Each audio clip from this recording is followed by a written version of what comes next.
안녕하십니까. 지구과학의 본질을 투시하는 비법, 본투비 지구과학의 안성진입니다. 자, 2016년에 치러진 3월 고3 전국 연합학력평가 지구과학 원과목 해설해보도록 하겠습니다. 자, 일단은 시험 치르느라고 너무나도 고생이 많으셨고요.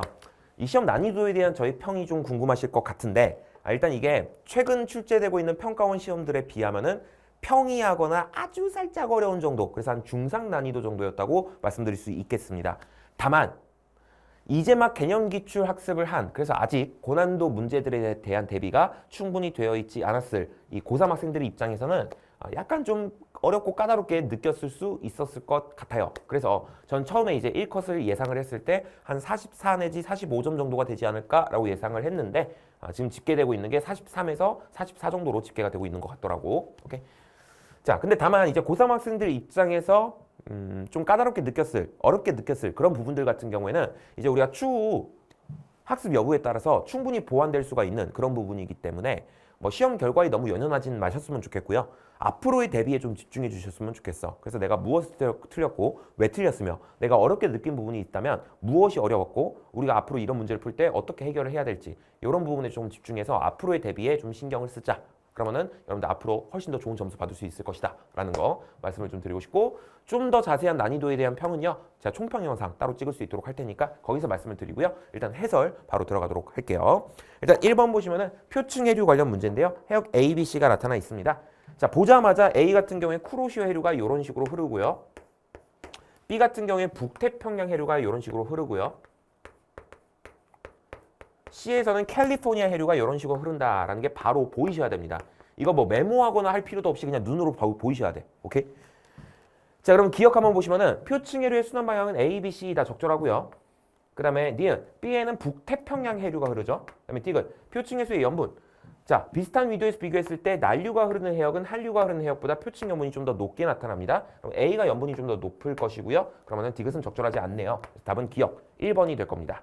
자, 그러면 2번 우주사랑 관련된 문제인데, 자, 그림은 표준 우주 모형에 따라서 팽창하는 우주에서 어느 시기 A, B, C에 일어난 주요 사건을 시간 순서대로 나타낸 것이다 라고 되어 있습니다. 자, 선지 바로 들어가 보면은, 자, 기억 급팽창 시기에 우주는 빛보다 빠른 속도로 팽창했다. 맞죠? 그냥 개념 그대로를 묻고 있습니다. 그 다음에 니은 B에 쿼크와 전자가 최초로 형성되었니? 라고 되어 있는데, 이게 골 때리는데, 이 쿼크랑 전자의 생성 시기 같은 경우에 어떤 특정 교과서에 나와 있는 그림에 아주 모퉁이에 언급이 되어 있을 수는 있습니다만, 이게 교육과정의 그 맥락에서 설명하고자 하는 내용에 해당되질 않아요. 즉 교육과정의 주요 맥락에서 완전히 벗어나는 내용입니다.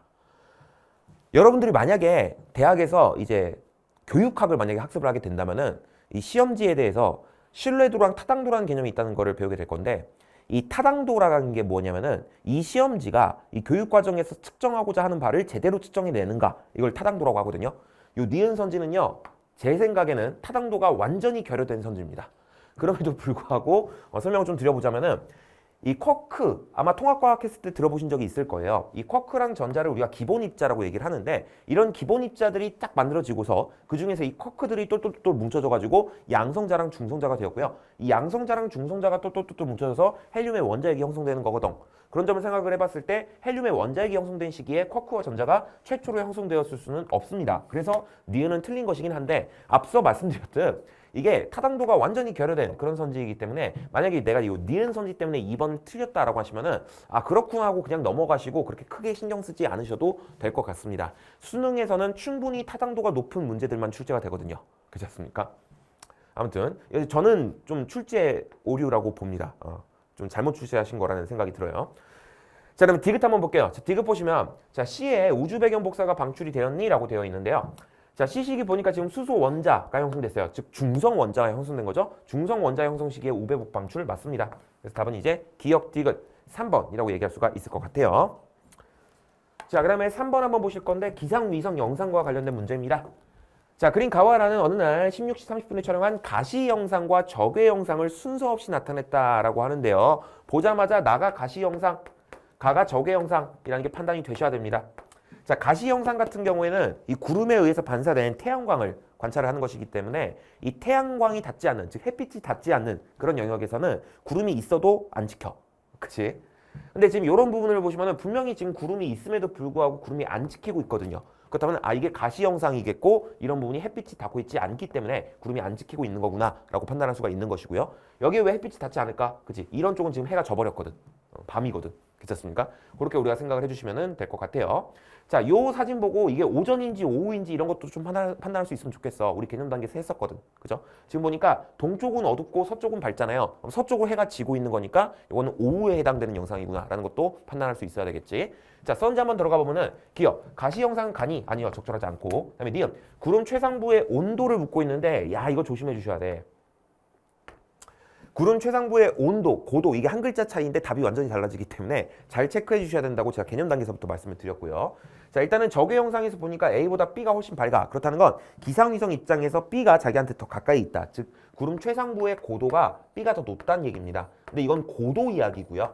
대륙권은 고도가 높을수록 온도가 낮아지기 때문에 구름 최상부의 온도를 비교해보자 라고 한다면 B가 오히려 어떻다? B가 오히려 낮다라고 이야기를 해주셔야 되는 거죠. 그래서 B가 온도가 낮아야 되니까 A가 높다라는 건 적절하다라고 할 수가 있겠고요.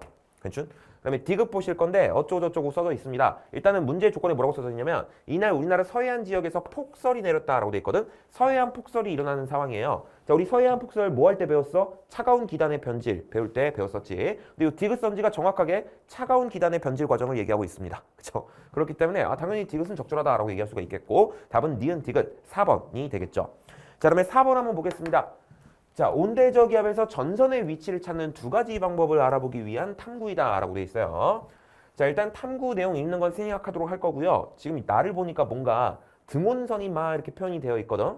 여기에서 뭔가 전선의 위치를 좀 찾아보자 라는 것 같아. 근데 우리가 관련된 기출문제에서 이런 문제 많이 풀었어요. 뭐 전선에서의 핵심 개념은 이 전선 혹은 전선면을 통과할 때 여러 가지 기상 요소가 급변한다 이거였잖아. 그러다 보니까 이 전선면 근처에서는 거리에 따라서 온도가 좀 급격하게 변한다.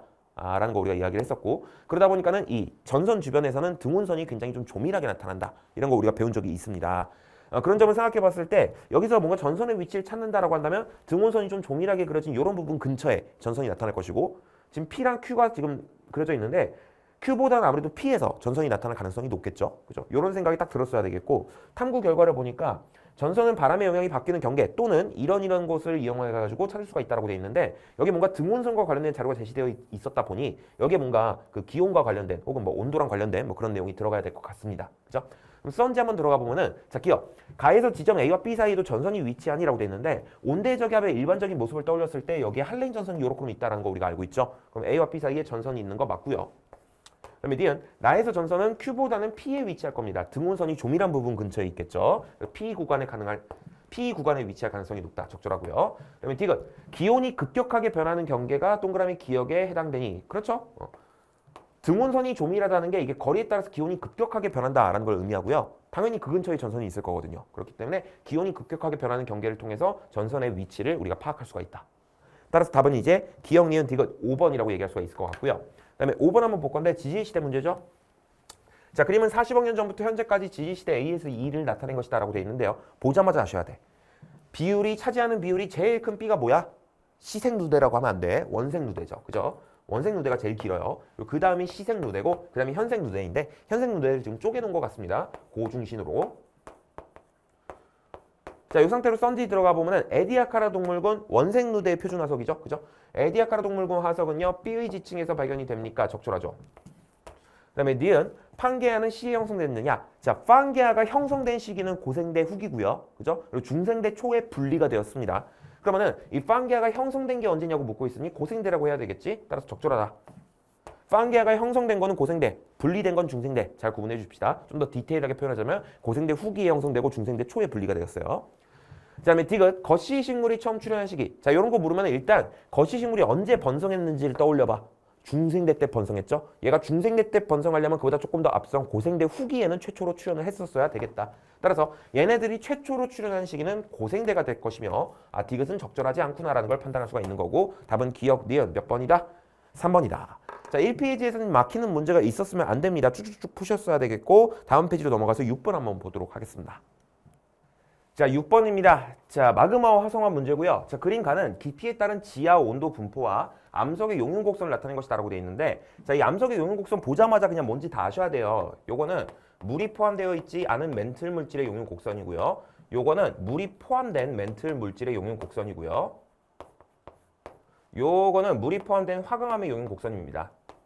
이건 뭐 따로 메모할 필요도 없이 그냥 보자마자 아셔야 되는 그런 부분에 해당이 되고요. 자, 그다음에 나는 화강암과 현무암을 A, B로 순서 없이 나타낸 것이다 라고 하는데 화강암은 산성암, 현무암은 염기성암이고요. 염기성암이 어두운 색, 산성암은 밝은 색이죠. 밝은 색의 A가 당연히 화강암이 될 거고요. 어두운 색의 B가 현무암이 될 겁니다. 자, 그다음에 기역과 니은은 서로 다른 마그마의 생성 과정이다 라고 되어 있는데 기역은 온도 증가, 니은은 압력 감소를 나타내고 있는 것 같습니다. 자, 선지 한번 들어가 보도록 할 건데 자, 기역, 마그마가 생성되기 시작하는 온도를 지금 묻고 있는데요. 자, 마그마가 생성되기 시작하는 온도라 하면요. 이 화살표를 따라서 쭉 진행을 하다가 용융곡선보다 온도가 높아지기 시작할 때의 온도를 얘기하는 거야. 그때부터 마그마가 생성되기 시작하거든. 그치? 그러다 보니까는 오케이 기역 같은 경우에 이 정도의 온도가 되겠군요 라는 걸 알 수가 있고 니은 같은 경우에 화살표를 뚝 따라서 진행을 하다가 요때부터 지금 용융곡선보다 온도가 높아지기 시작하니까 요때의 온도가 해당 온도가 되겠다라는 걸 알 수가 있죠. 그럼 누가 보더라도 니은이 해당 온도가 더 높다라는 것을 알 수가 있고요. 따라서 기역은 적절하네. 그치? 자, 그러면 니은 보시면 B는 동글뱅이 기역에 의해 생성된 마그마가 굳어진 암석이냐라고 돼 있는데 자, 동글뱅이 기역 같은 경우에 지금 보시면 물이 포함된 화강암의 용융곡선을 넘어서면서 마그마가 만들어지고 있기 때문에 당연히 이 과정에서 만들어지는 마그마는 화강암질 마그마, 즉 유문암질 마그마입니다. 그리고 유문암질 마그마가 굳어져서 만들어지는 암석은 바로 화강암에 해당이 되죠. 따라서 A랑 매칭이 돼야 되기 때문에 이건 적절하지 않다라는 걸 알 수가 있고요. 그다음에 D급 보시면 SiO2 함량은 A가 B보다 낮냐라고 되어 있는데 SiO2 함량 화강암이 더 높습니다. 따라서 A가 높은 거니까는 D급 적절하지 않고 답은 몇 번이 되겠다? 기역 1번이 되겠다. 자, 그다음에 7번 한번 보실 건데 음양측시법과 관련된 문제인 것 같아요. 자, 그림은 어느 해역에서 음파의 왕복 시간이 같은 지점을 선으로 연결하여 나타낸 음양측심 자료이다 라고 되어 있는데 자, 우리 수심 구하는 공식 이런 거 배웠잖아. 수심은 2분의 1 VT, 여기서 V는 음파의 속력, T는 음파의 왕복 시간.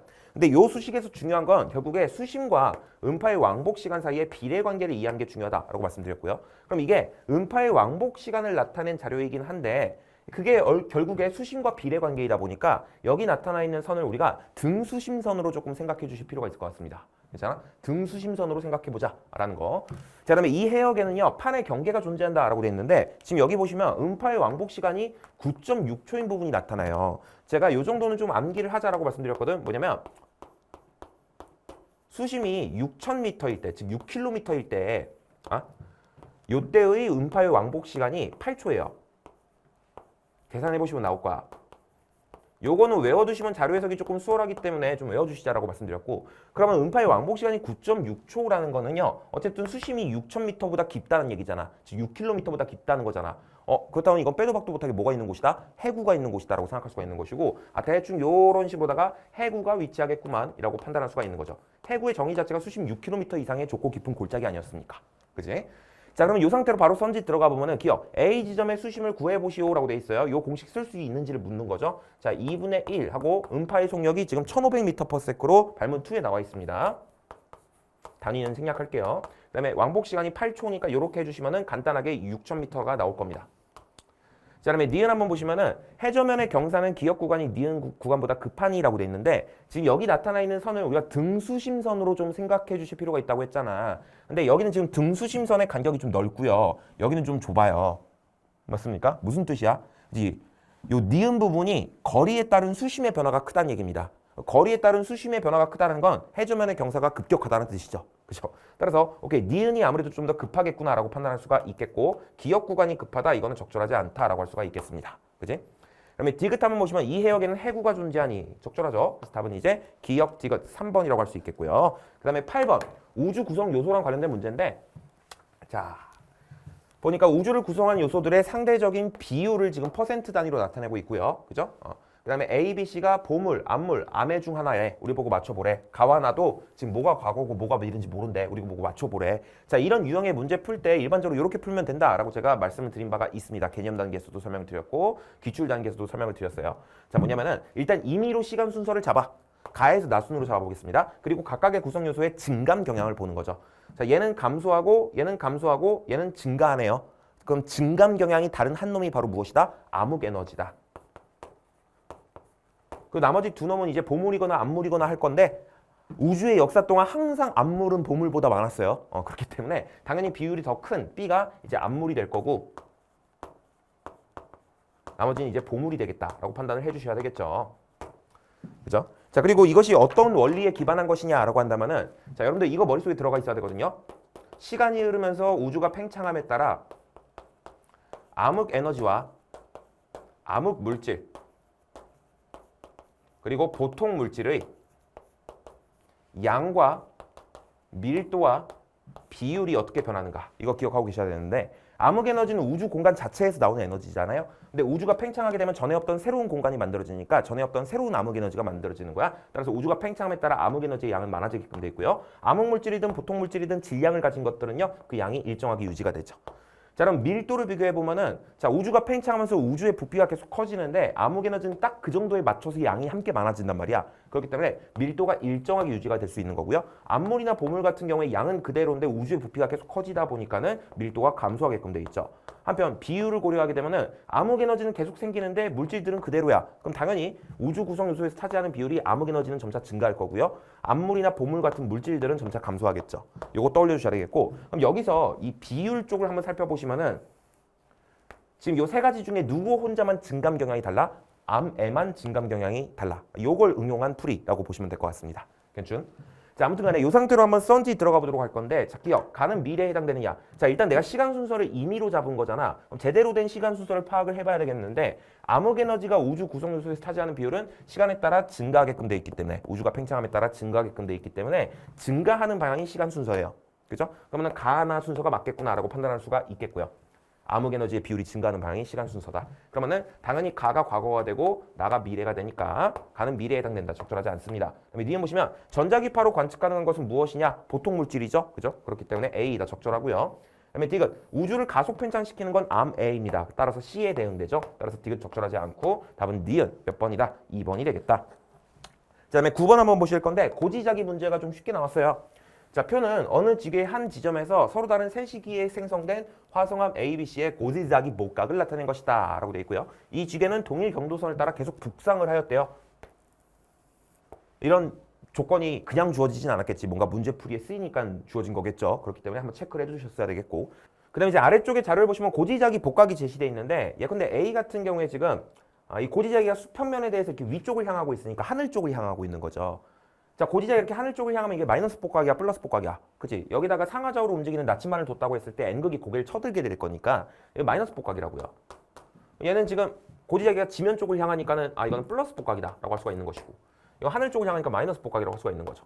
그죠? 그리고 이 암석들이 정자극기에 만들어졌다라는 가정하에 마이너스 복각이라는 건요, 얘가 만들어질 당시 남반구에서 만들어졌다라는 걸 의미하는 거고, 얘가 플러스 복각이라는 건 북반구에서 만들어졌다라는 걸 의미하는 거고요. 마이너스 복각은 남반구에서 만들어졌다라는 걸 의미하는 거죠. 물론 지금 이 문제의 조건 어디에도 얘네들이 정자극기에 만들어졌다는 조건이 없긴 합니다. 그러나 지자기 역전과 관련된 상황이 설정된 문제가 아니라면 지자기 역전은 고려하지 않는 게 기본이다라고 개념 단계에서부터 꾸준히 말씀을 드려왔어요. 자, 아무튼 이 상태로 한번 썬지 들어가 보도록 할 건데, 자, 기억 보시면 B의 고지자기 복각은 플러스 값 적절하죠. 그 다음에 뒤에 보시면 화성암의 생성 순서를 맞춰보래. 이게 서로 다른 세 시기에 생성된 화성암이라고 했기 때문에 지금 얘네들의 생성 순서는 모르는 거거든. 그거 우리 보고 맞춰보래. 이거 어떻게 맞추지? 이 지계가 계속 북상했다고 했잖아요. 그렇다면 이 지계는 당연히 남반구에 있다가 북반구로 넘어갔어야 돼. 그지? 그렇다면 이 셋 중에서 일단 B가 제일 마지막에 생겼겠다라는 거 우리가 판단할 수가 있는 것이고요. 자, C랑 A 중에서는요, C가 복각의 크기가 더 크죠. 고지자기 복각의 크기가 더 크잖아. 얘가 좀 더 고緯도에서 만들어졌다라는 뜻인데, 이 지계가 계속 북상했다라는 걸 생각해보면 남반구에 있던 시절에는 계속 저緯도 쪽으로 이동을 했었어야 되거든요. 그런 점을 생각해봤을 때 고緯도에서 만들어진 C가 먼저 만들어졌고 좀 더 저緯도로 간 상태에서 A가 만들어졌을 테니까는 생성 순서를 다음과 같이 우리가 판단할 수가 있겠다. 따라서 C, A, B 순서 적절하고요. 그 다음에 D가 보시면 이 지계는 적도를 통과한 적이 있니? 자, 얘네들이 만들어진 이 지계 자체가 남반구에 있다가 북반구로 넘어간 거잖아. 그럼 그 사이에 반드시 적도를 통과를 했을 수밖에 없어요. 그렇기 때문에 답은 이제 기억, 니은, 디귿 5번이라고 할 수가 있겠다라는 거. 자, 그 다음에 10번 한번 보도록 하겠습니다. 자, 표는 우리나라 남해안 해역에서 8월에 어느 두 시기에 측정한 해수의 특성을 TS도에 나타낸 것이다 라고 되어 있고요. A와 B는 각각 해수면과 수심 40m에서의 측정값 중 하나다 라고 되어 있어. 우리 보고 맞춰보라는 것인데, 우리 그거 알고 있잖아. 해수는 기본적으로 깊은 곳으로 갈수록 수온이 낮아지게끔 돼 있어요. 그럼 아무래도 전반적으로 수온이 좀 더 낮게 나타나고 있는 B가 좀 더 수심이 깊은 40m에 해당될 거고, A는 이제 해수면에 해당되겠죠. 수심 0m라는 뜻으로 0이라고 쓰도록 하겠습니다. 자, 그 다음에 가와 나 중 어느 한 시기에 이 해역은 태풍의 영향을 받았다라고 돼 있어요. 태풍의 영향을 받았다고? 태풍의 영향을 받으면 바다가 어떻게 되지? 아, 우리 개념 단계에서 그런 거 배웠다. 뭐냐면 어떤 해역을 태풍이 지나가게 되면 저기압 용승 및 아니면 강한 바람에 의한 연직 혼합의 강화 효과로 인해 가지고 표층손이 어떻게 된다? 낮아지게 된다. 아, 그렇다면은 태풍이 지나고 난 뒤엔 표층손이 낮아진다는 걸 생각해 보면 아무래도 표층손이 좀 더 낮게 나타나고 있는 나가, 즉 A의 수온이 좀 더 낮게 나타나고 있는 나가 당연히 태풍의 영향을 받은 상황이 아닐까 라고 우리가 생각할 수가 있는 거지. 이 상태로 이제 선지 들어가 보면은 자, 기억 해수면에서의 측정값은 A가 되겠고요. 그 다음에 니은 태풍의 영향을 받은 시기는 나에 해당되겠죠. 태풍이 지나고 난 뒤에 그 해역은 표층수온이 낮아진다라는 걸 생각을 해주셔야 돼요.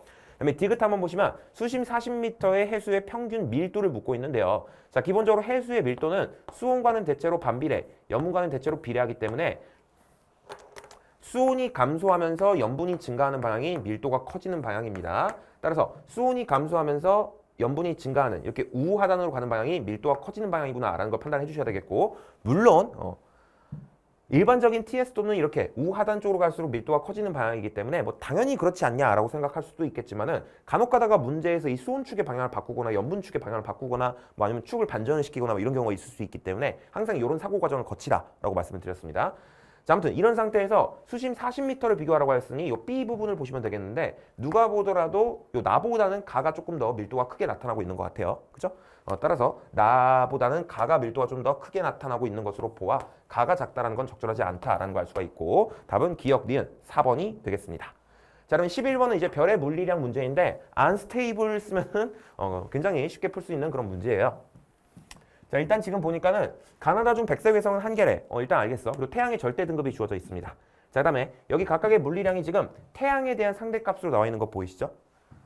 자, 예컨대 광도 공식이 있다라고 했을 때 이 광도 공식에 쓰이는 모든 물리량을 상대값으로 표현해주고 그 상대값의 기준을 통일시키게 되면 우리가 비례관계식을 등호처럼 쓸 수 있다라는 거 개념 단계에서도 말씀을 드렸고요. 그럼 여기다가 광도를 태양에 대한 상대값으로 써주도록 할 거고, 그러면은 반지름과 표면 온도와 태양이 모두 태양에 대한 상대값이 되는 거니까 이때 반지름의 제곱과 표면 온도의 4제곱에 곱을 해주게 되면 그것이 뭐가 되겠다? 광도가 되겠다라고 생각할 수가 있겠죠. 그렇다면은 자, 반지름의 제곱 옆에다 써줍시다.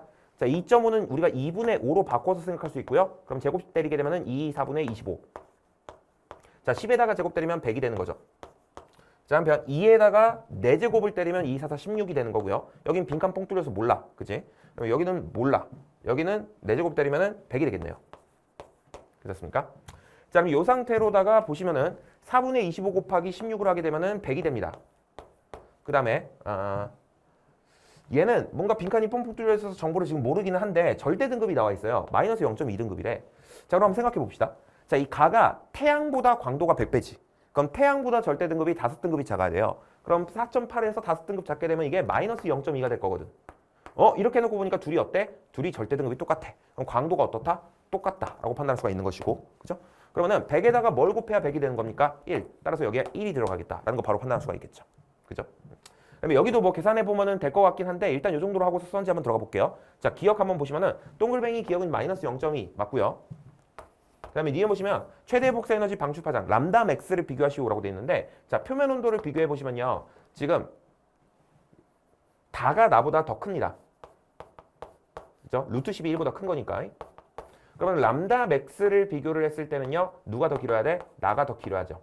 람다 맥스와 표면 온도는 서로 반비례하는 관계니까요. 그죠? 나가 더 길다라는 건 적절하다라고 할 수가 있겠고요. 디귿 백색 외성은 다인이라고 되어 있는데, 자, 이게 백색 외성이려면은 HR도상에서 저기 좌하단에 위치해 있어야 돼요. 별의 종류를 구분하는 기준은 HR도상의 위치거든. 그지? 그리고 HR도상에서 좌하단에 위치한다는 건 절대 등급은 좀 크고 표면 온도는 비교적 높다 이겁니다. 그러면 지금 딱 봤을 때 표면 온도가 좀 높으면서도 절대 등급이 겁나 큰 녀석 누구야? 다죠. 다가 당연히 백색 외성이 되겠구나라는 것을 알 수가 있습니다. 그래서 답은 이제 기니 D 5번이 되는 것이죠. 다 같은 경우에 굳이 빈칸을 채울 필요가 없게끔 돼 있네요. 그죠? 근데 뭐 굳이 한번 채워보자라고 한다면 야, 절대 등급이 플러스 9.8이잖아. 그러면 플러스 4.8에서 지금 몇 등급이 큰 겁니까? 5등급이 큰 거죠. 그럼 광도가 100분의 1일 거고, 그럼 태양의 100분의 1이니까 100분의 1이라고 쓸 수 있겠지. 100에다가 며칠 곱해야 100분의 1이 됩니까? 만분의 1. 그럼 여기가 이제 만분의 1이 될 거고, 제곱대로서 만분의 1이 되는 건 100분의 1이죠. 이게 100분의 1이 되겠다. 그러면 얘가 반지름이 겁나게 작잖아. 그럼 HR투상에서 저기 좌하단에 위치한다라는 뜻이 되니까 그걸 통해서도 얘가 백색 외성이다라고 생각할 수가 있겠지. 그지? 자, 아무튼 간에 그래서 설문의 답은 이제 기니 D 5번이라고 할 수가 있겠습니다. 자, 그다음에 12번 들어가 볼게요. 자, 그럼 12번인데요. 엘니뇨 라니냐 문제입니다. 근데 여기 이게 조금 약간 함정에 빠질 수 있는 그런 어떤 자료 유형이라고 할 수 있겠는데 작년에 제가 진 모의고사 같은 데서 좀 써먹었던 그런 자료거든요. 자, 아무튼 간에 자, 봐봐. 여러분들 이 정도의 생각은 하셨을 거예요. 뭐냐면 이 평상시 적도 부근 해역의 시스템을 생각해 보면 여기가 동, 여기가 서라고 했을 때 해수면의 경사와 수온 약층의 경사가 다음과 같이 나타나지 않습니까? 그 따뜻한 표층 해수들이 서태평양 쪽에 좀 몰려 있고요. 자, 그런데 이 상태에서 엘니뇨가 발생을 하게 되면 무역풍이 약화되면서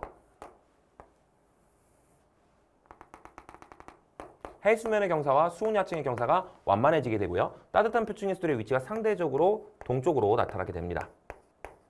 근데 이 따뜻한 해수들이 몰려있는 이런 곳에서 이제 대기가 가열을 받아서 상승하면서 저기압이 만들어지는 거거든. 그러다 보니까 엘니뇨가 발생을 하게 되면요. 무역풍이 약화되면서 따뜻한 표층 해수들의 위치가 상대적으로 동쪽으로 바뀌게 되면서 이 저기압의 위치도 상대적으로 동쪽으로 나타나게 되고 이때 워커 순환에 의해 가지고 평상시에는 동태평양에서 고기압이 나타나게 되는데 엘니뇨 시기에는 서태평양 쪽에서 고기압이 나타나게 됩니다. 그래서 이런 기압 배치 여러분들 생각을 하셨을 거야. 근데 뭔가 이 오른쪽에서 저기압이 나타나는 게 엘니뇨다 이거 보고서 뭔가 오른쪽에서 이렇게 상승 기류가 나타나는 나가 엘니뇨가 이렇게 생각하시는 경우가 많이 있더라고.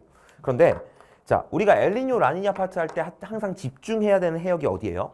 적도 부근 태평양 해역이지. 그지? 여기가 태평양입니까? 여기 봐봐. 여기 아프리카고 여기 남아메리카, 북아메리카. 여기 대서양이야.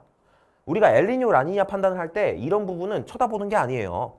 우리가 쳐다봐야 될 부분은 어디냐면 적도 부근 태평양 해역이야. 요런 부분을 보셔야 된다고. 요런 부분. 그럼 이제 보이지 않습니까? 적도 부근 태평양 해역에서 동쪽에서 뭔가 저기압이 나타나고 있는 상승 기류가 나타나고 있는 요 가가 무엇이다?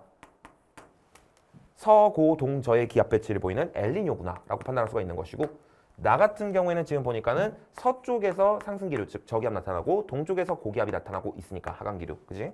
그럼 이게 서저동고의 기압 배치를 보이는 평상시 혹은 라니냐 시기에 대응이 되겠구나 라고 판단할 수가 있는 거죠. 괜찮아?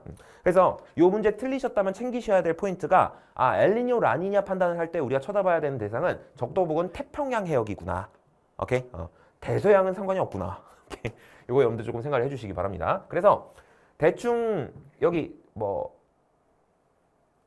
인도네시아 있는 뭐 그런 해역 쪽 있잖아요. 그런 해역 쪽부터 해가지고 요 페루 앞바다까지 오케이? 이 부분을 이렇게 쳐다보는 거라고 보시면 될 것 같습니다. 자, 그럼 선지 한번 볼까요? 자, 선지 기억 라니냐 시기의 대기 순환 모습은 나고요. 틀렸어. 니은 워커 순환의 세기 가가 엘니뇨고 나가 라니냐인데요. 우리는 알고 있습니다. 엘니뇨 시기의 워커 순환이 약화된다라는 거. 이 정도는 암기 사항이죠. 따라서 니은은 적절하다라고 할 수가 있을 거고요. 그 다음에 디귿 동태평양 적도 부근 해역의 해면 기압 편차를 묻고 있는데 자 엘니뇨가 발생하게 되면 원래 서태평양에 있었어야 되는 그런 저기압이 동태평양 쪽으로 이렇게 이동을 하기 때문에 동태평양 입장에서는 저기압이 자기한테 다가오니까 아무래도 기압 편차가 어떻게 됩니까? 마이너스 편차가 돼. 평소보다 기압이 낮아지는 거지. 그지? 그럼 그런 점을 생각해 봤을 때 동태평양 적도 부근 해역 동태평양 물어봤으니까 동태평양을 우리가 판단한 거예요. 오케이? 자, 동태평양에서 기압 편차는요. 엘니뇨 시기에 마이너스를 보일 거야. 그러면 가가 엘니뇨니까 요때가 이제 마이너스가 될지언데 라니냐 시기에는 엘니뇨 시기랑 모든 지표가 서로 반대니까 라니냐 시기에는 플러스가 됐겠죠. 그러면은 마이너스 편차랑 플러스 편차를 비교하게 되면 당연히 마이너스 편차가 더 작은 겁니다. 편차의 값이 더 작은 거죠. 그죠? 그러면은 엘니뇨 시기가 더 크다. 이건 적절하지 않다라는 걸 알 수가 있겠고 답은 몇 번이다? 니은 2번이 되겠다. 자, 그러면 13번 한번 보도록 하겠습니다. 기후변화 문제인 것 같아요. 자, 그림은 현재와 A, B 시기 지구의 근일점 거리와 원일점 거리를 나타낸 것이고요. 지구 자전축의 경사각은 현재는 23.5도, A에는 24도, B에는 23도이다라고 돼 있어요. 자, 발문에는 나와 있는 정보가 자료에는 안 나와 있으니 메모를 해둡시다. 오케이? A는 24도고요. 현재는 23.5도고요. B는 23도입니다. 자, 오케이 말이. 자, 이 상태로 선지 한번 들어가 보면은 기억. 지구 공전 궤도의 이식률은 현재가 A보다 어떻니라고 돼 있는데요. 자, 현재가 주어져. 현재는 A랑 비교해 봤을 때 지금 보니까 근일점 거리가 더 길어요. 그죠? 근일점 거리가 더 멀어요. 현재가 근일점 거리가 더 멉니다. 자, 그런데 생각을 해보면은 이식률이 커지면 커질수록 근일점 거리는 더욱 가까워지고 원일점 거리는 더욱 멀어진다. 이거 외우라고 했거든요. 오케이? 20율은 일종의 증폭기야. 그래서 뭔가 근일점이 있고 원일점이 있는 이런 상황을 더 증폭시켜주는 거야. 상황을 극단적으로 만들어주는 거지. 그래서 가까운 놈은 더 가깝게, 먼 놈은 더 멀게 만들어주는 거란 말이에요. 그러면은 20율이 큰 게 근일점 거리가 더 가까워야 되는데 현재는 A보다 근일점 거리가 더 멀기 때문에 오케이? 그러면 20율은 더 어떤 것이다? 작은 것이다 라고 판단할 수가 있는 거지. 따라서 현재가 작다라는 것은 적절하다라고 얘기할 수 있을 것 같고요. 그다음에 니은 보시면 남이 37도에서 기온의 연교차를 묻고 있는데 자 지금 경사각 변화도 포함되어 있고 20류 변화도 포함되어 있는 그런 문제 유형이잖아요. 이렇게 여러 가지 유형이 복합된 상황에서 경사각 변화가 포함되어 있다면 만약에 연교차에 대해서 물을 때 우리는 뭐만 우선 고려해도 된다? 경사각만 우선 고려해도 답을 고를 수가 있다라는 거. 자 일단은 주어가 지금 현재예요. 현재가 B랑 비교했을 때 경사각이 어때요? 경사각이 더 큽니다. 그러면은 연교차가 어떻다? 더 크겠네 라고 판단할 수가 있겠지. 보자마자 그냥 니은 틀렸구나 라고 판단하시면 되겠습니다. 오케이?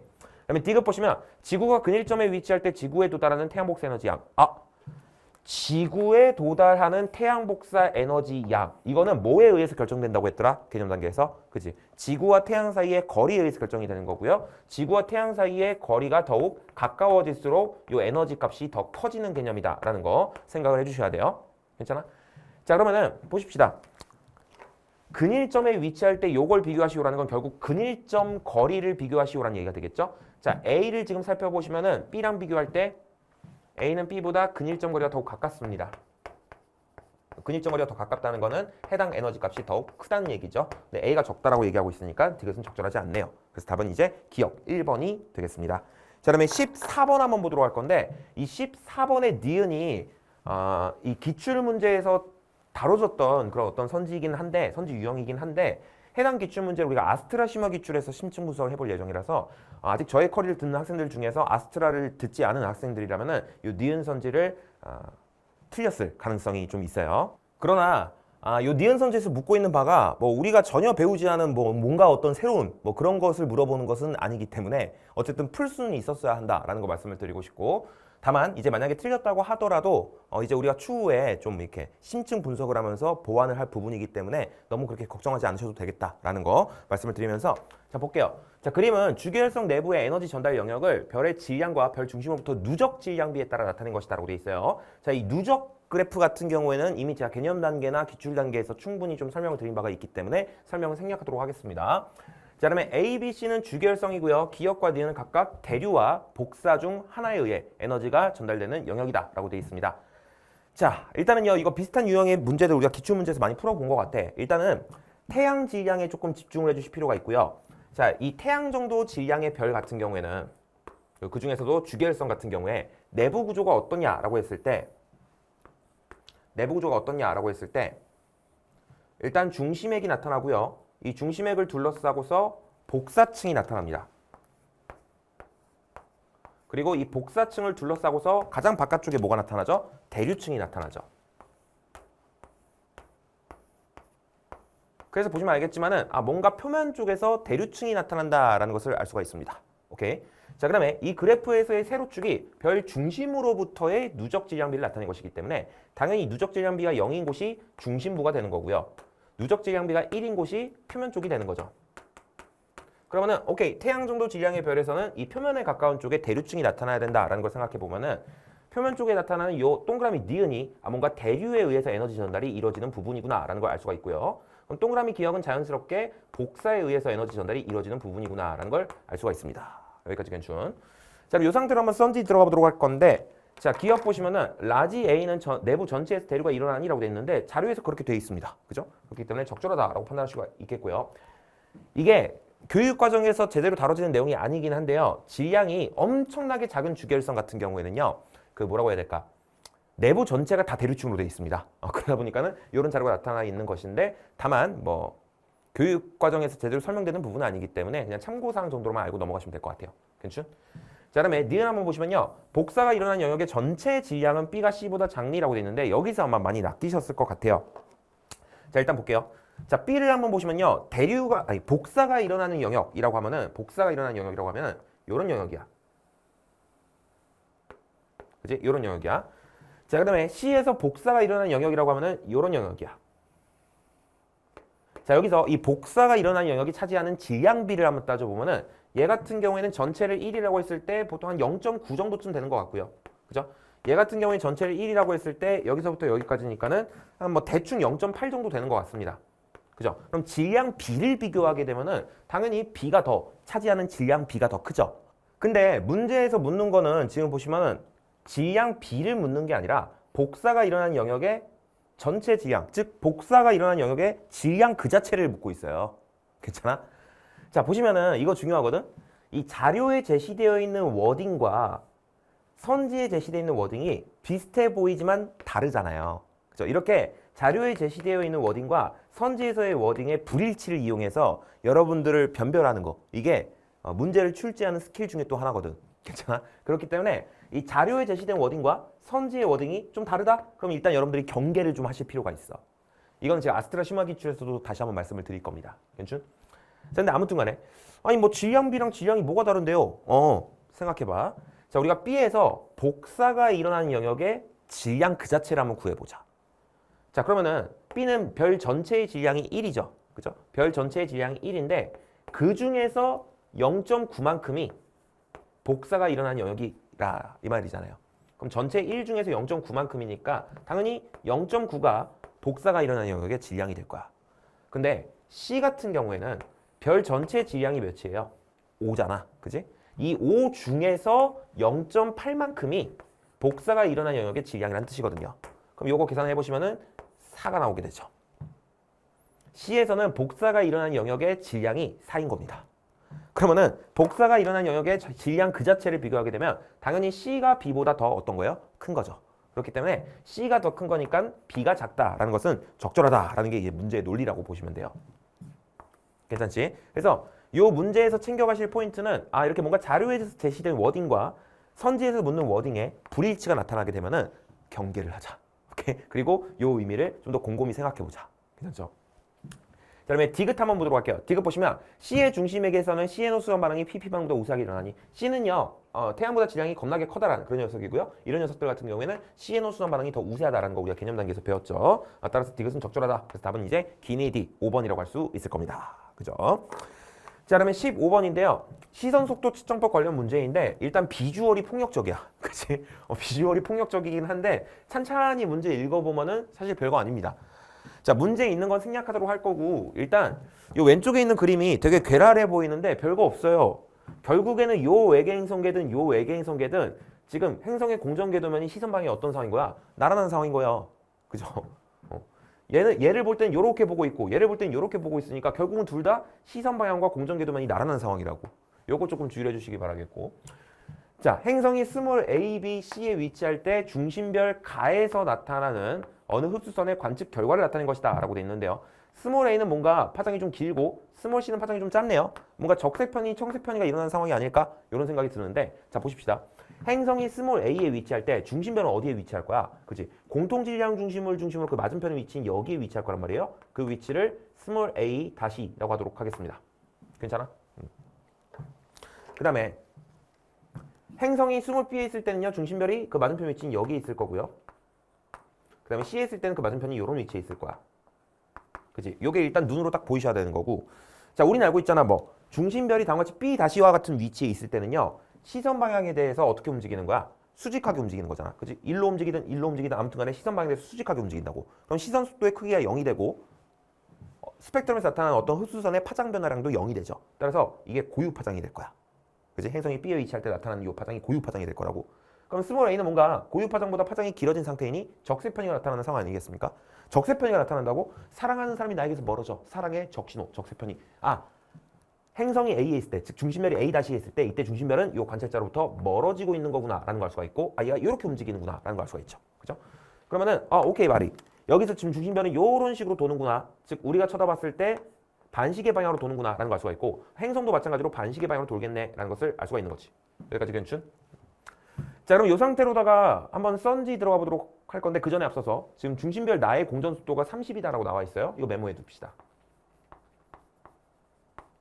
자료에 안 나와 있으니까.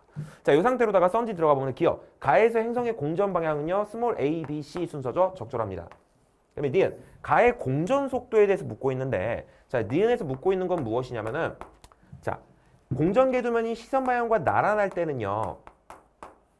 이 중심별의 시선 속도의 최대값이 뭐랑 그 크기가 같다? 공전 속도랑 크기가 같다라는 거 반드시 떠올리라라고 말씀을 드렸어요. 거기에 대해서 묻는 겁니다. 공전 속도에 대해서 묻는다는 건 결국 이 문제 상황에서 지금 공전 궤도면 시선 방향과 나란하니까 시선 속도의 최대값을 구해보라는 것이죠. 그죠? 근데 우리는 알고 있습니다. 뭐 시선 방향을 따라서 쭉 진행하다가 공통 질량 중심을 만났을 때 양옆 사이드 여기가 시선 속도의 크기가 최대가 되는 위치라는 거. 그러면 이런 위치에서의 시선 속도를 구하면 그게 곧 시선 속도의 최대값이 될 거고요. 그죠? 그럼 그게 곧 공전 속도가 되겠죠. 그러면은 여기 중심별이 A 다시 위치에 있을 때의 시선 속도를 한번 구해 봅시다. 어떻게 해요? 도플러 관계식을 이용해서요. 자, 일단 광속 3 곱하기 10의 몇 승으로 주어져 있나요? 10의 5승이죠. 3 곱하기 10의 5승 km/s로 주어져 있고요. 광속 곱하기 람다 제로분의 델타 람다인데 우리가 판단했죠? 이게 고유 파장이라는 거. 그죠? 그럼 고유 파장은 600이고 자, 이때 파장의 변화량이 몇이지 하고 보니까 0.04야. 그지? 0.04야.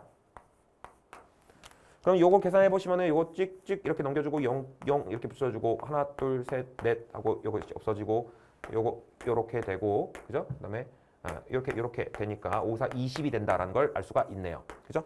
그럼 요것이 중심별이 A 다시 위치에 있을 때의 시선 속도가 되는 것이고요. 그것이 곧 시선 속도의 최대값과 같으니 공전 속도가 곧 20km/s가 되겠다라는 걸 알 수가 있지. 따라서 니은은 적절하지 않구나라는 걸 알 수가 있는 거고요. 그다음에 디귿 한번 보시면은 행성이 A에 위치할 때 가의 시선 속도. 우리가 방금 구했잖아. 그치? 몇이에요? 20km/s예요. 따라서 분모에는 20km/s가 들어갈 거고요. 자, 그다음에 행성이 D에 위치할 때 나의 시선 속도를 구해야 되겠는데 자, 행성이 D에 위치할 때 이때 요 중심별 나는요. 그 반대편 위치는 여기에 위치할 거고요. D-라고 합시다. 자, 여기서 행성의 공전 방향이 주어져 있죠? 그럼 중심별도 마찬가지로 같은 방향으로 공전할 거야. 그렇다면은 이 중심별이 D- 위치에 있을 때 얘는 이렇게 움직이겠다라는 것을 알 수가 있고요.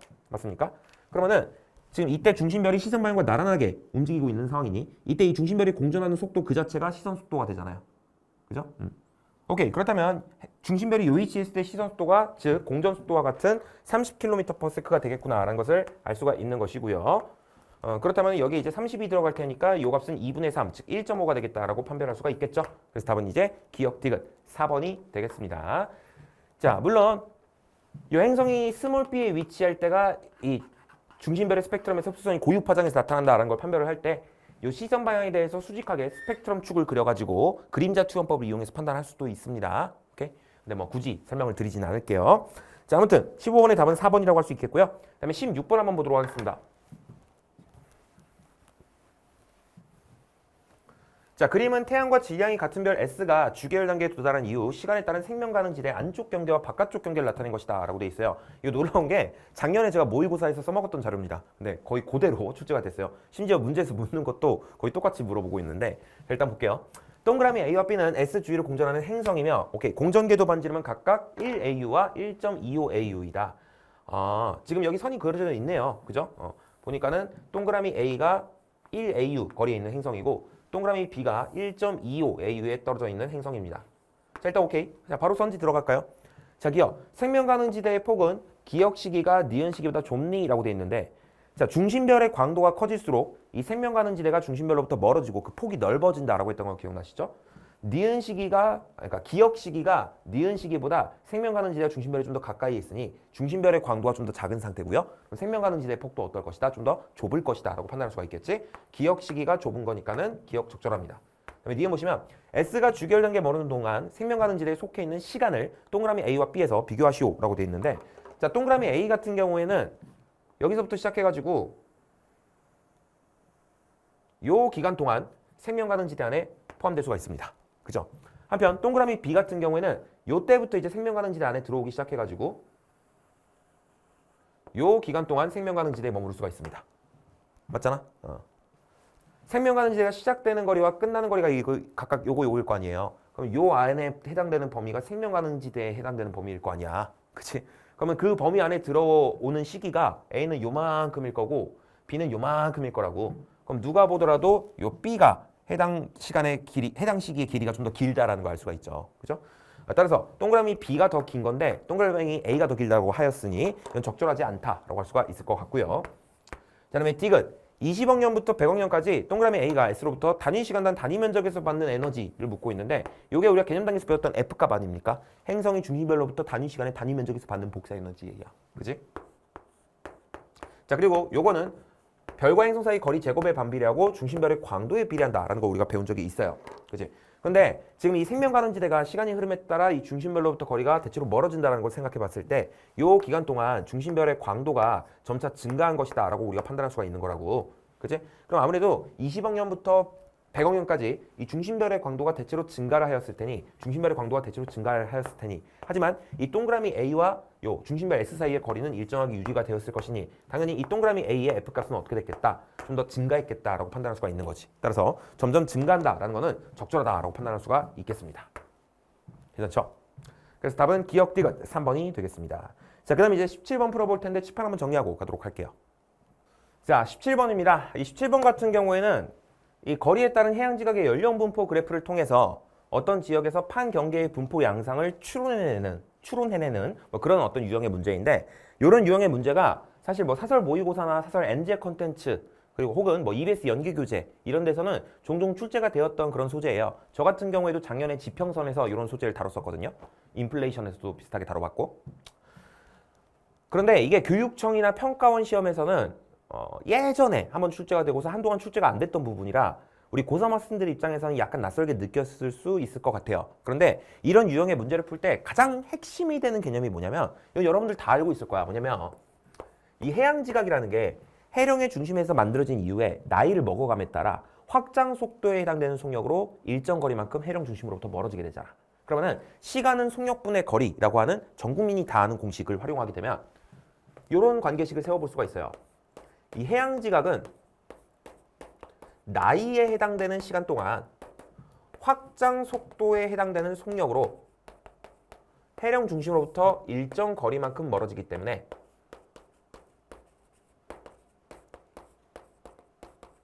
시간은 속력분의 거리라는 공식을 활용하면 이런 관계식이 나올 수가 있겠죠.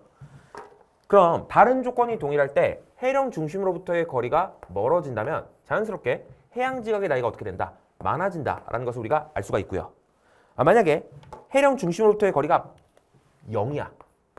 즉 해령의 중심이야. 그렇다면 해양지각의 나이가 몇 살? 빵살이 될 수밖에 없겠구나라는 것도 알 수가 있는 거라고. 결국에 이런 유형의 문제를 풀 때 핵심이 되는 개념은 해령 중심으로부터 멀어질수록 해양지각의 나이가 많아진다. 그리고 해령의 중심에서는 해양지각의 나이가 빵살이다. 요거예요. 자, 그러면 우리가 이 나자료를 딱 쳐다봤을 때 일단 주목해야 될 포인트가 어디겠어? 그치? 해양지각의 나이가 빵살인 이런 포인트에 주목을 해주실 필요가 있어요. 왜? 이런 부분에 뭐가 있을 테니까. 해령의 중심이 있을 테니까. 즉 해령이 있을 테니까. 괜찮아? 아니나 다를까? 지금 문제 읽어보니까 이 지역에는 해령과 변환단층이 존재한대요. 근데 얘네들이 점선상에 분포하긴 하는데 우리 보고 맞춰보라 이거지. 그치? 자, 근데 보니까 A 구간에 요런 곳에 해령이 있어야 된단 말이야. 자, 일단은 점선상에서 뭔가 해령과 변환단층이 분포한다고 하였는데 요 A 구간에서 점선이 나타나는 포인트가 요 포인트 이렇게 세 개밖에 없지. 근데 요 나자료에 의하면 그 중에서 양옆 사이드, 즉 요 두 부분에 뭐가 위치한다? 해령이 위치한다라는 것을 해석할 수가 있는 거잖아요. 그럼 이게 일단 자동적으로 해석이 돼야 되는겨. 괜찮아? 그리고 문제의 조건에 따르면 동그라미 니은은 판의 경계에 위치하죠. 즉 여기에 발산형 경계든 보존형 경계든 아무튼 판의 경계가 나타날 건데 지금 나자료에 의하면 여기에 해령이 있지는 않잖아. 해양지각의 나이가 빵살이 아니니까. 그럼 해령이 없으면 발산형 경계가 없는 거고 그럼 뭐가 있겠어? 보존형 경계인 변환단층이 여기서 나타나겠죠. 어떤 느낌인지 알겠지? 그러다 보니까 오케이 여기 가운데 여기서는 변환단층이 나타나겠구만. 이걸 우리가 해석할 수가 있다라는 거야. 그럼 이제 이 점선상에서 해령과 변환단층이 분포한다라는 걸 통해서 우리가 이제 경우의 수를 좀 따져주셔야 되겠는데 자 일단은 이런 생각이 들 수가 있어. 뭐냐면 해령이 이렇게 분포하는 게 아닐까? 해령을 두 줄로 표현할게요. 해령이 이렇게 분포하는 게 아닐까? 그리고 요 사이에 변환단층이 이렇게 있는 게 아닐까? 이런 생각이 일단 드실 수가 있어. 그런데 문제의 조건에 따르면 기역과 디귿은 판과 함께 이동하는 지점이며 니은만 판의 경계에 위치한 지점이라고 되어 있죠. 이렇게 상황을 설정해버리면 기역 포인트랑 디귿 포인트가 판의 경계에 위치하기 때문에 이 조건에 위배가 돼. 그러면 이러한 경우의 수는 아니겠구나 라는 걸 알 수가 있고 그러면은 어떻게 생각해야 되지? 하고 조금만 생각을 해보시면 금방 답이 나올 것 같아요. 생각해봐. 어떻게 하면 되니? 그죠? 해령이 요렇게 분포하고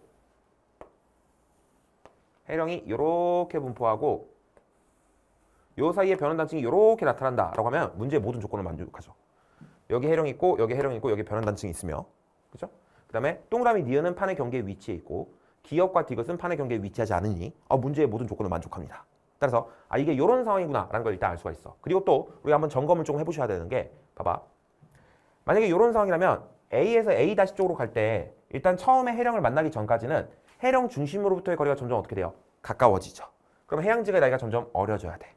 그리고 이제 해령을 통과하고 난 뒤에는요. 이렇게 감에 따라 해령 중심으로부터의 거리가 점점 멀어지잖아. 그럼 해양지각의 나이가 점점 많아져야 되겠지. 그러다가 변환단층을 통과하고 나면요. 또 A' 쪽으로 갈 때 해령 중심과의 거리가 점점 가까워져. 그럼 해양지각의 나이가 점점 어려져야 될 거야. 그러다가 해령을 통과하고 난 뒤에 다시 이렇게 가는 동안 해령의 중심부터 거리가 멀어지니까 해양지각의 나이가 많아지겠지. 이 그래프의 개형과도 뭔가 딱 맞아떨어진다라는 느낌이 딱 들잖아. 그러면은 이렇게 상황을 확정을 하고서 이제 문제를 풀면 되는 거지. 괜찮? 자, 그럼 기억 한번 보시면 해양지각의 나이는 기역이 디귿보다 많냐라고 돼 있는데 자, 지금 보시면 기역은 해령 중심으로부터 지금 100km만큼 떨어져 있고요. 디귿도 마찬가지로 해령 중심으로부터 100km만큼 떨어져 있어. 그런데 문제의 조건에 의하면 여기에 존재하는 모든 해양판은요. 이동 속도가 1cm/년으로 일정하거든요. 오케이? 즉 여기에 존재하는 모든 해양판이 이 확장 속도가 일정하게 맞춰진 상황이야. 그럼 이런 상황에서 해령으로부터의 거리가 똑같다? 그러면 해양지각의 나이가 어때야 되는 거예요? 똑같아야 되는 거예요. 따라서 기역과 디귿 지점은 해양지각의 나이가 똑같아야 되는데 얘는 누가 더 많다라고 얘기하고 있으니 기역은 적절하지 않다라고 판단할 수가 있다는 거죠. 괜찮아? 그 다음에 니은 한번 보시면 동글뱅이 니은에서는 지진과 화산 활동이 모두 활발하게 일어나니 동그라미 니은 포인트가 바로 변환단층을 얘기하는 건데 변환단층에서 지진은 활발하게 일어날 수 있죠. 천발 지진 잘 일어나잖아. 하지만 화산 활동은 절대로 일어나지 않습니다. 물론 실제 자연에서는 정말 가끔가다 일어나는 일이 있을 수 있겠지만 아무튼 거의 일어나지 않는다라고 생각해 주시면 되겠고 문제 풀 때는 그냥 안 일어난다고 보시면 돼요. 오케이? 그래서 변환단층에서 화산 활동이 일어나지 않습니다. 따라서 니은은 적절하지 않다는 걸 알 수가 있고 그럼 디귿은 굳이 계산하지 않아도 그냥 막다 치고서 넘어갈 수가 있지. 그치? 근데 어쨌든 디귿 한번 보시면 1000만 년 후 기역과 디귿 사이의 최단 거리는 몇 킬로미터가 되겠느냐라고 돼 있는데 자, 이 문제의 의도는 일단 1000만 년을 생각해봐. 1000 곱하기 10의 4승년 이게 1000만 년이죠. 그죠? 이 1000만 년 동안 해양판이 1cm/년으로 일정하게 이동한다고 해봅시다. 그럼 이때 이 해양판은 총 1000 곱하기 10의 4승cm를 이동할 수가 있겠죠. 그리고 1000 곱하기 10의 4승cm라는 거는 킬로미터로 환산하게 되면 이게 100km야. 그죠? 센티미터를 킬로미터로 환산할 때는요. 공을 5개를 지어주면 되거든요. 그죠? 아무튼 그러면 오케이. 이 기역이 1000만 년 후에는 100km를 이동해서 여기에 위치하게 되겠구나라는 걸 알 수가 있는 것이고 기억 다시. 그 다음에 디귿도 마찬가지로 여기서 100km를 이동해가지고 여기에 놓일 수가 있겠구나라고 판단할 수가 있는 것이지. 그럼 이때 기역과 디귿 사이의 최단 거리가 요거가 될 건데 누가 보더라도 200km보단 멉니다. 왜? 요만큼이 200km거든. 요만큼이 200km거든. 그쵸? 누가 보더라도 200km보단 멉니다. 그렇기 때문에 디귿은 적절하다라고 판단할 수가 있다는 거지. 그렇죠? 오케이. 자, 그럼 이제 그 다음 18번 한번 들어갈 건데 18번이 어렵지는 않은데 좀 신선한 문제 유형이에요. 태풍의 이동 경로를 이용한 퍼즐 문제인데 자, 서로 다른 해에 우리나라에 영향을 준 태풍 A와 B의 이동 경로를 나타낸 것이다 라고 되어 있고요. 나는 A와 B 중 어느 한 태풍의 영향을 받는 동안 관측소 P와 Q에서 관측한 어쩌고저쩌고를 기역과 니은으로 순서 없이 나타낸 것이다 라고 되어 있어요. 보니까 지금 여기 제시되어 있는 자료가 지금 A의 영향을 받을 때인지 B의 영향을 받을 때인지도 몰라. 그 다음에 이 기역과 니은이 각각 P인지 Q인지도 몰라. 우리 보고 맞춰보라는 거겠죠. 뭔가 퍼즐을 풀어야 될 것 같은데 일단 우리가 제시되어 있는 이 자료에서 얻을 수 있는 정보에 좀 집중해 봅시다. 자, 일단 눈에 띄는 게 시간에 따른 풍향의 변화가 나타나 있네. 근데 얘 보니까 지금 딱 봐도 시계 방향으로 바뀌고 있고 얘는 반시계 방향으로 바뀌고 있어요. 그럼 얘는 태풍의 진행 방향의 오른편에 있었다는 얘기고 이 아래쪽은 왼편에 있었다는 얘기가 되겠습니다. 여기까지 괜찮? 그 다음에 이 자료에서 또 얻을 수 있는 정보가 뭐냐면 우리 그거 알고 있잖아. 이 관측소에서 최저기압이 측정된 무렵이 태풍 중심과 관측소 사이의 거리가 최단 거리가 될 무렵이라는 거. 근데 그 최저기압이 나타나는 시점이 지금 기역은 이 정도에 나타나고 있고요. 니은은 이 정도에 나타나고 있어. 최단 거리를 이루는 시점이 기역이 좀 더 먼저죠. 자, 그럼 이 상태에서 우리가 경우의 수를 한번 따져볼 건데, 자, 만약에 요거의 A의 영향을 받을 때의 상황이라고 생각해 봅시다. 그러면은 요 이동 경로를 보시면 되겠는데, 그러면은 Q가 일단 먼저 태풍 중심과의 최단 거리를 이루고 그 다음 P가 이루죠. 그러면 시간적으로 먼저 최단 거리를 이루는 요 기역이 Q가 될 거고 니은이 P가 될지언데, 자, Q는 태풍의 진행 방향의 왼편에 위치해 있잖아요. 근데 오른편이라고 써져 있네? 모순이네. 그쵸? 그럼 애초에 전제가 틀렸겠죠? 아, 이거는 A의 영향을 받을 때가 아니라 누구의 영향을 받을 때구나, B의 영향을 받을 때구나 라는 것을 알 수가 있습니다. 자, 그럼 맞는지 확인해 볼까? 자, B의 이동 경로를 쳐다볼게요.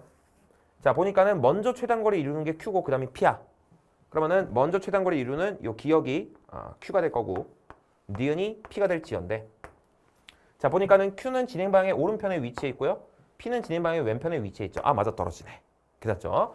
자, 그럼 이 상태로 선지 한번 들어가 보면은, 자, 기역은 Q에서 관측한 겁니다. 그다음에 니은, 나는 B를 관측한 게 맞고요. 그다음에 D가 태풍의 중심과 Q 사이의 거리는 T3가 T5보다 멀다라고 돼 있는데, 자, 일단 Q 자료 한번 쳐다보실게요. 자, 최저기압이 나타날 무렵이 태풍 중심과 관측소가 최단 거리 이루 무렵이다라고 생각해 보면 당연히 T3가 아무래도 태풍 중심과 관측소 사이 거리가 더 가까울 겁니다. 그럼 T3가 멀다, 이건 적절하지 않다라고 할 수가 있겠고, 답은 이제 니은 2번이 되겠죠. 괜찮죠?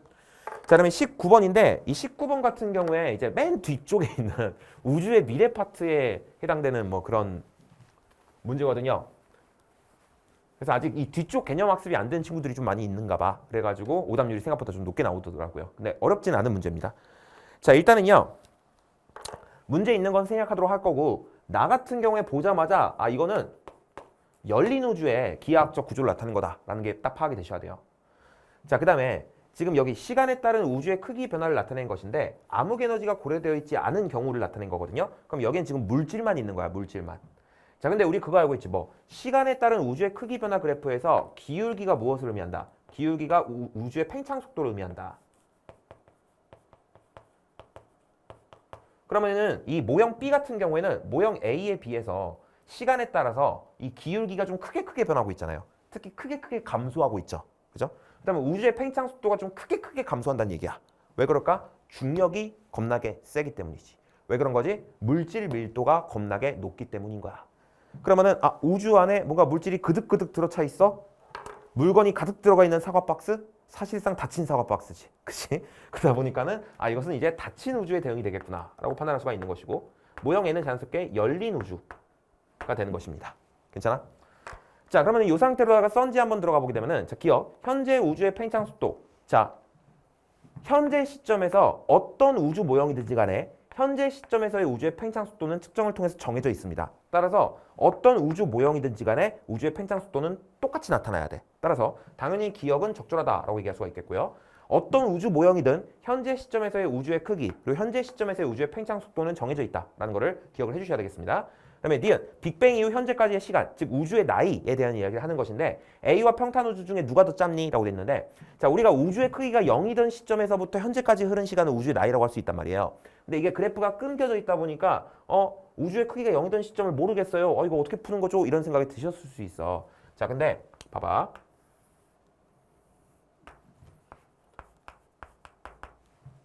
자, 시간에 따른 우주의 크기 그래프를 나타냈을 때 여기가 이제 현재라고 합시다. 자, 방금 말씀드렸지만 현재 시점에서 우주의 팽창 속도, 즉 현재 시점에서의 기울기는 정해져 있단 말이에요. 자, 그런데 열린 우주와 평탄 우주 중에서 누가 물질 밀도가 좀 더 커? 평탄 우주가 물질 밀도가 좀 더 커요. 즉 평탄 우주가 열린 우주에 비해서 중력이 좀 더 셉니다. 따라서 이 평탄 우주가 좀 더 우주의 팽창 속도가 크게 감소해야 돼. 즉 이 그래프에서의 기울기가 좀 크게 감소해서 현재의 기울기가 돼야 되는 거예요. 이게 이제 평탄 우주가 되는 거고, 그다음에 열린 우주 같은 경우에 평탄 우주에 비해서 이 물질 밀도가 좀 낮아. 그래서 중력이 좀 약해. 그래서 팽창 속도가 찔끔찔끔 줄어. 그래서 이 그래프에서 기울기가 찔끔찔끔 줄어서 현재의 기울기가 돼야 되는 거예요. 그럼 이것이 열린 우주가 되는 거지. 되셨습니까? 그럼 이때 우주의 크기가 0인 시점부터 현재까지 흐른 시간을 비교하게 되면은 당연히 열린 우주가 더 길지 않겠습니까? 그죠? 따라서 열린 우주에 해당되는 A가 이 시간이 더 길어야 되는 것이고, A가 짧다, 이건 적절하지 않다라고 판단할 수가 있다라는 거지. 괜찮죠? 자, 그 다음에 디귿 한번 보시면 나에 해당되는 건 열린 우주랑 매칭이 돼야 되니까 A라고 해줘야 되겠죠. 디귿 적절하지 않고요. 답은 이제 기억 1번이 되겠습니다. 자, 그 다음에 20번 한번 보도록 할게요. 자, 이 20번이 교육청 모의고사 치고 굉장히 어렵게 나온 문제입니다. 제가 총평에서 말씀을 드릴 거지만 이 3월 모평이 뭐라고 해야 되지? 평소의 산모에 비해서 이 어려운 문제의 난이도가 좀 많이 높게 나왔어요. 즉 고점이 좀 더 높았다라고 말씀드릴 수가 있겠고 그 역할을 20번이 하고 있다라고 보시면 돼요. 자, 일단 볼게요. 자, 그림 가는요. 어느 지역의 지질 단면을 나타낸 것이고요. 나는 방사성 원소 X의 함량에 대한 방사성 원소 Y의 함량을 시간에 따라 나타낸 것이다 라고 되어 있어요. 자, 이거 조심해 주셔야 돼. 이게 모원소분의 자원소 뭐 이런 걸 나타낸 게 아니고요. 모원소분의 모원소야. 서로 다른 두 종류의 모원소 사이의 비율을 나타낸 거예요. 좀 낯선데? 근데 일단 차근차근히 한번 읽어보면은 뒤에 뭐가 나오냐면 X의 반감기가 2억 년이라는 말이 나와요. 그럼 일단은 X의 반감기가 2억 년이구나. 그리고 2억 년이라는 언급이 되었으니 뭔가 이 자료에서도 2억 년이라는 수치에 조금 집중해 주실 필요가 있겠는데 자, 지금 보니까 거기서 X분의 Y 값이 0.5, 즉 2분의 1을 나타내고 있다는 걸 알 수가 있어요. 이거 무슨 뜻이야? 그치? 요 시점에 X가 Y보다 2배만큼 더 함량이 높았다는 얘기예요. 맞지? 요 시점에 X가 Y보다 2배만큼 함량이 더 높았다. 근데 2억 년이 지난 시점에서 X가 함량이 몇 %만큼 있을까요? 그죠? X 입장에서는 지금 처음에 100%가 있었다라고 했을 때 반감기만큼의 시간이 지난 거니까 당연히 50%만큼의 함량이 존재할 거라고요. 근데 이 시점에 X가 Y의 2배만큼 있었다라는 걸 고려하게 되면 이때 Y는 몇 %가 있었다는 얘기야? 25%만큼 있었다는 얘기야. 그러면은 Y는 2억 년이 흐르는 동안 100%에서 25%로 줄어들었으니 4분의 1배가 된 거죠. 즉 반감기를 2번 거친 거지. 2억 년 동안 반감기를 2번 거쳤다는 건 Y의 반감기는 몇 년이라는 뜻이구나. Y의 반감기는 1억 년이라는 뜻이구나 라는 걸 알아낼 수가 있는 거예요. 괜찮아? 일단 여기서 한번 꼬아놨고 자, 그 다음에 자, A와 B는 X와 Y 중 서로 다른 한 종류만 포함한데 뭔가 퍼즐풀이 해야 되는 거구만. 그 다음에 A와 B에 포함된 방사성 원소의 함량은 각각 처음량의 18%와 72%다. 함량이 정해져 있어요. 각각 이거랑 이거다 라고 했으니까 순서 없이가 아니야. 자, 그러면 일단은 보십시다. 화성암 A가 있고 B가 있고요. 자, 얘네들이 뭘 포함하고 있는지 몰라. 포함하고 있는 방사성 원소는 모르는데 아무튼 간에 이들 각각의 함량이 지금 A는 18%, 그 다음에 B는 72%로 주어져 있는 거예요. 자, 일단은요. 뭔가 이렇게 우리가 퍼즐풀이를 해야 될 때 뭔가 좀 올드해야 하는 놈을 최대한 올드하게 만들어준 후 모순이 없으면 오케이. 이런 스킬을 계속 기출에서부터 풀어왔지 않습니까? 자, 그걸 알아보기 위해서 A와 B 사이의 나이를 한번 비교해볼까? 자, 지금 누가 봐도 A가 먼저 만들어지고 얘가 윗대가리 깎여 나간 다음에 이 위에 지층이 쌓이고 그거를 B가 관입을 한 것 같아요. 그럼 누가 보더라도 A가 생기고서 B가 생긴 거니까 나이는 A가 더 많아야 될 것 같습니다. 괜찮지? 그럼 일단 A가 최대한 나이가 많아질 수 있게 생각을 해보도록 합시다. 그러려면은 이 A가 아무래도 반감기가 길다란 방사성 원소의 반감기를 최대한 좀 많이 지났어야 돼. 그런 점을 생각해 봤을 때 일단 이놈한테 반감기가 긴 방사성 원소를 줘. X. 얘는 2억 년이 반감기죠. 그럼 B는 자연스럽게 Y를 가져가게 될 거고 Y는 반감기가 1억입니다. 그럼 이 상태에서 절대 연령을 한번 따져보도록 하자고. 자, 지금 함량 수치가 굉장히 애매하긴 한데 자, 일단 18%면 이게 25%보단 많이 준 거고, 그지? 12.5보다는 덜 준 거잖아요. 그러면은 반감기 2회는 지났지만 3회는 못 지난 그런 상태라고 볼 수가 있겠고, 그럼 절대 연령 같은 경우에 4억 살에서 6억 살 사이쯤 되겠다라고 판단할 수가 있을 거야. 자, 한편 72%? 이건 반감기 못 지난 거지 아직, 그지? 그러면은 이 B 같은 경우에 모르긴 몰라도 절대 연령이 1억 살보다 어떻겠다? 어리겠다라고 판단할 수가 있을 거예요. 근데 이 상태에서 모순이 없나 하고 한번 살펴보니까 퇴적암 C에서는 뭐가 발견됐는데? 암모나이트 화석이 발견됐는데 지금 보시면 이 B가 윗대가리 깎이고 그 위에 C가 쌓여 있거든요. 그럼 누가 보더라도 B 다음에 C가 생긴 거니까 C가 나이가 제일 어린데 C에서 암모나이트 화석이 발견됐는데 그렇다는 건 C가 중생대에 생겼다는 얘기가 되고요. 좀 더 정확하게 얘기하자면 2.5억에서 0.66억 년 사이에 해당되는 나이값을 가진다는 거야. 그럼 모르긴 몰라도 A나 B는요. 나이가 0.66억 년보다는 어때야 되는 거예요? 많아야 되는 거죠. 그죠? 0.66억 년보다 많아야 되는 거야. 근데 얘가 1억 년보다 어리다라고 돼 있으니 다소 애매함이 생깁니다. 그러면은 이 B의 절대 연령을 조금 정확하게 추정할 필요가 있겠는데 라는 생각이 드실 거야. 근데 얘 보니까 처음 함량이 100%였을 것인데 그게 72%로 줄어들었어. 그럼 얘는 생성 이후에 100분의 72감기를 지났다라고 얘기할 수가 있겠지. 그지? 자, 그리고 이 개념과 기출을 충분히 학습하신 분들이라면 최근 들어서 4분의 3감기가 반감기의 절반보다 짧다라는 것이 굉장히 잘 출제되고 있다는 걸 알고 있을 거고, 뭔가 수치가 비슷해 보이잖아? 그래서 그런 생각이 들었을 거야. 뭐냐면 4분의 3감기가 곧 100분의 75감기잖아. 그죠? 4분의 3감기. 근데 4분의 3감기가 반감기의 절반보다 짧다. 이걸 응용하는 게 아닐까라는 생각이 일단 드는데 문제가 있어. 자, 뭐냐면 100분의 72감기랑 100분의 75감기 중에서 누가 시간이 더 오래 걸릴까요? 누가 시간의 길이가 더 긴 거야? 얘가 더 긴 거죠. 그죠? 얘가 더 많이 쪼그라든 거잖아. 시간이 더 많이 필요하지. 그래서 얘가 시간이 더 길어. 그러다 보니까 100분의 72감기가 반감기의 절반보다 긴지 짧은지를 비교할 수가 없어요. 그런데 저는 이제 실전에서는 어떻게 생각했냐면 만약에 이 100분의 72감기가 반감기의 절반보다 길다고 해봐. 오케이? 반감기의 절반보다 길다고 해봐. 그러면 이렇게 되는데 걸리는 시간이 반감기보단 길 것이며 그럼 이 녀석의 절대 연령이 반감기의 절반이 0.5억보다는 많다라는 꼴로 될 거거든. 근데 0.5억보다 많다라고 하면은 이 녀석의 나이가 0.660년보다 많은지 어쩐지를 비교할 수가 없어요. 즉 답을 찾을 수가 없게 돼버립니다. 그렇기 때문에 이러한 상황이 연출되지는 않았겠다라는 생각을 했고, 그래서 보나마나 이 100분의 72감기는 반감기의 절반보다 짧겠구나라고 저는 생각을 했어요.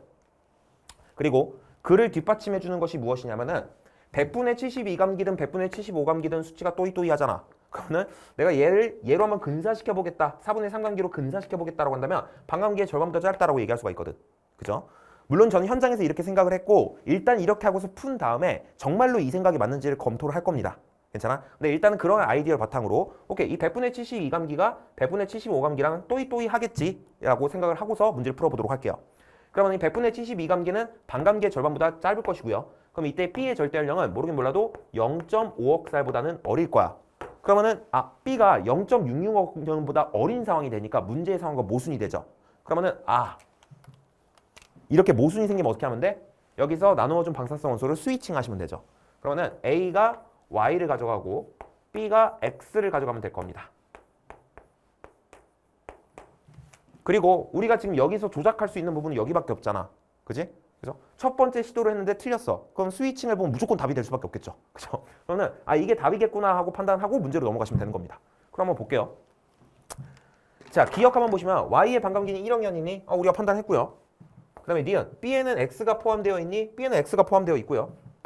그 다음에 디귿 A의 절대 연령은 2.6억 년보다 어리니? 라고 되어 있거든요. 자, A의 절대 연령을 좀 우리가 정확하게 측정을 해봐야 될 것 같아.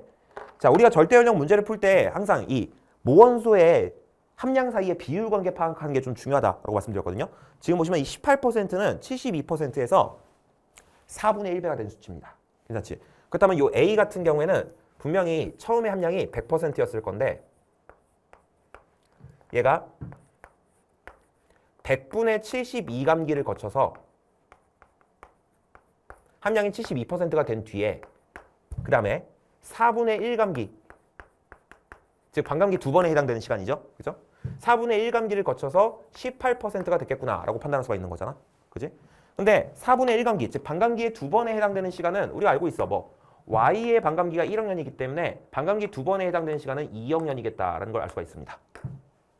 근데 100분의 72감기는 어떻게 할 수가 있을까요? 우리 조금 전에 이 100분의 72감기가 반감기의 절반보다 짧다라고 생각을 했잖아.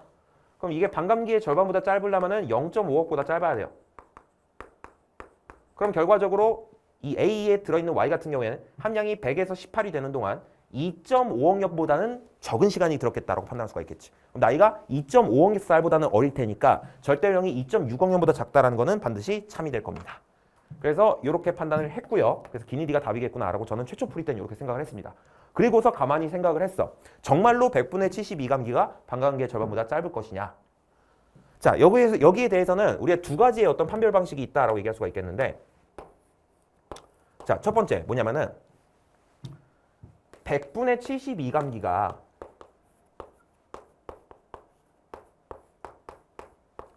두 번 지난다고 해봅시다. 그럼 이때 이 모원수의 함량이 몇 배가 될까요? 100분의 72감기가 지나면 100분의 72배가 될 건데 그게 두 번 지났으니까 100분의 72배가 두 번 될 거 아니야. 그럼 100분의 72배가 두 번 되니까 10,000분의 72의 제곱배가 되겠죠. 72의 제곱되면 몇이니? 2, 4, 2, 7에 14, 7, 2, 14, 7, 7에 49, 5184네요. 그럼 10,000분의 5184배가 된다는 걸 알 수가 있고 그럼 결과적으로 100분의 72감기가 두 번 지나면 10,000분의 5184감기가 된다라고 판단할 수가 있겠습니다. 그죠? 자, 그런데 이걸 이제 뭐랑 비교해 볼 거냐면은 반감기랑 비교해 볼 거야. 자, 반감기가 지나면 모원수 함량이 2분의 1배가 되죠. 근데 요건 2분의 1보다 좀 덜 줄었죠. 10,000분의 5천보다 크니까. 그치? 그러면 반감기랑 요거 비교하면 누가 시간이 더 길어야 돼? 반감기가 더 길어야 됩니다. 무슨 말인지 알겠어? 요게 2분의 1이잖아. 즉 10,000분의 5천이잖아. 그치?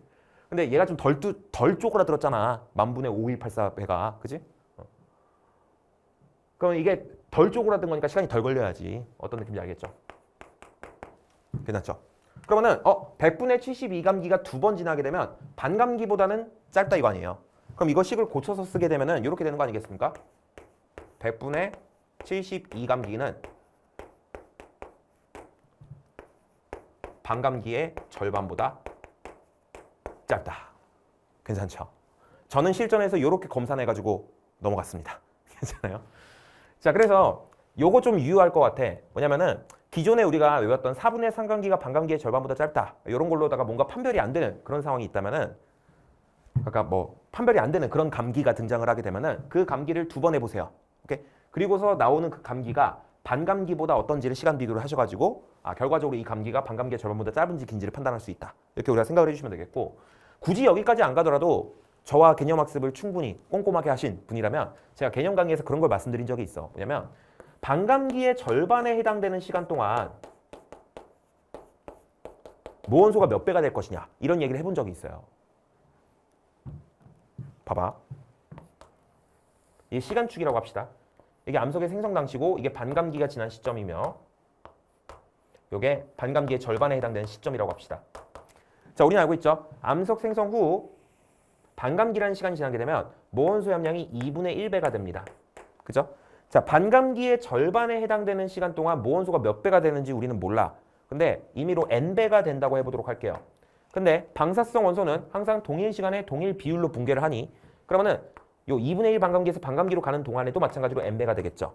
그러면은 n배에서 n배가 된 것과 2분의 1배가 된 것이 결과가 똑같아야 되는 거잖아. 그러면 결과적으로 n의 제곱이 2분의 1이라는 걸 알 수가 있고 n은 몇이라는 걸 알 수가 있어? 2분의 루트 2라는 걸 알 수가 있지. 그래서 결과적으로 반감기의 절반에 해당되는 시간이 지나게 되면 모원소가 2분의 루트 2배가 된다라고 우리가 생각할 수가 있어요. 근데 이 루트 2라는 걸 우리가 1.4로 근사시켜서 생각을 하게 되면은 결과적으로 반감기의 절반에 해당되는 시간이 지나면 모원소가 몇 배가 되는구나, 0.7배가 되는구나 라고 생각하시면 된다라고 개념 단계에서 말씀을 드린 적이 있습니다. 그러면은 100%에서 70%로 줄어드는 데 걸리는 시간이 반감기의 절반인 거죠. 그럼 얘는 함량이 72%지? 무슨 느낌인지 알겠지? 그럼 당연히 반감기의 절반보다는 시간이 좀 덜 걸린 상태였을 것이다. 좀 덜 줄어져 있으니까.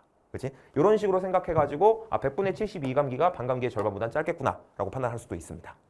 반감기의 절반이 지나면 70%가 돼야 되니까. 괜찮아?